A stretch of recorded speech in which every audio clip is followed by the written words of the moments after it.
कि सबसे पहले सेना की वर्दी, फिर ओलंपिक मेडल, फिर एक राजनेता की खादी, कौन सा रोल सबसे ज्यादा पसंद आ रहा है राजवर्धन सिंह राठौर को?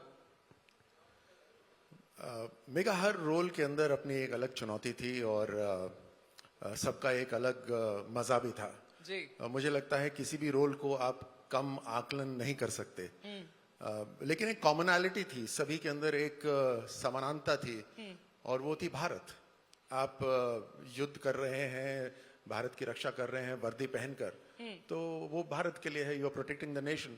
आप खेल रहे हैं दुनिया के सबसे बड़े खेलों के अंदर, पदक जीत रहे हैं, तिरंगा लहरा रहा है, तो भारत का मान बढ़ रहा है।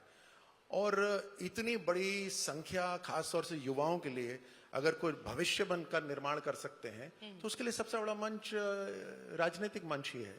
तो तीनों के अंदर भारत है, तीनों के अंदर वो भावना है नेशन फर्स्ट की।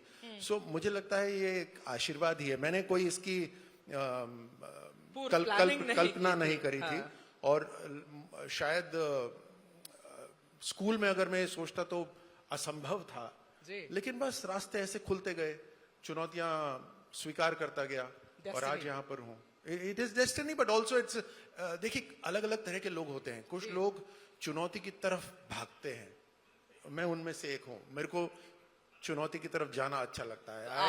I feel like saying, you know, dare you to defeat me. I'm like that. I'm built like that. तो चुनौतियां तो आपने खूब ली है सर। इतनी बार करियर शिफ्ट किया है, 3 बार करियर शिफ्ट करते हैं राजवर्धन सिंह राठौर और तीनों बार सफल हो जाते हैं। तो मैं ये पूछना चाहती हूँ, देखिए इतने यंग क्राउड आपके सामने बैठे हैं, इनका भी मन हो करियर शिफ्ट करने के लिए, तो राजवर्धन सिंह राठौर जरा बताएं आपका क्या सुझाव है उन लोगों के लिए जो आज शायद साइंस पढ़ रहे हैं, कल लगना है मुझे स्पोर्ट्स में जाना है। What are you going to tell them कि क्या करना चाहिए? What should be the trigger point कि आपको लगे बस हो गया, ये कर लिया, अब कुछ और करेंगे और सफल भी हो जाएंगे? देखिए सबसे पहले तो आप मुझे इस तरह से मत बनाइए कि मैं कोई सुपर ह्यूमन हूँ। मैं स्कूल के अंदर सबसे पीछे बैठता था।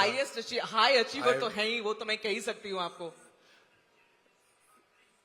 मुझे याद है 11वीं के अंदर मैंने नेशनल डिफेंस एकेडमी का एग्जाम पास करा था। उस समय तो ये था कि चलो एक करियर की शुरुआत हुई है और अपने आप को पूरी तरह से समर्पित कर रहा था मैं उसी करियर को।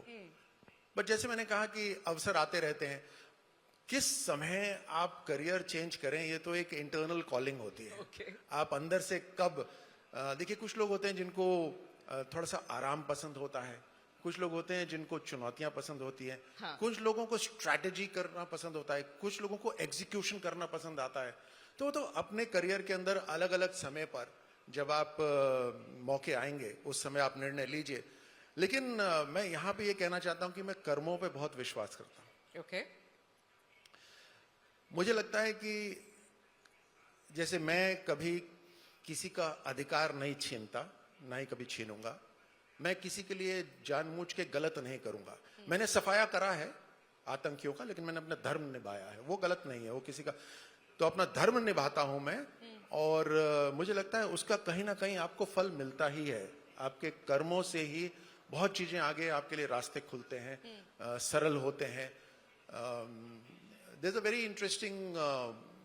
interesting book which says that no performance is an individual performance. आपकी मेरा Olympic performance is a individual spot, but न जाने कितने लोग होंगे जो पर्दे के पीछे होंगे जिन्होंने मेरी मदद करी, जिन्हें मैं जानता भी नहीं। ये रीति है इस दुनिया की और अच्छे लोग हमेशा लोगों की मदद करते रहेंगे।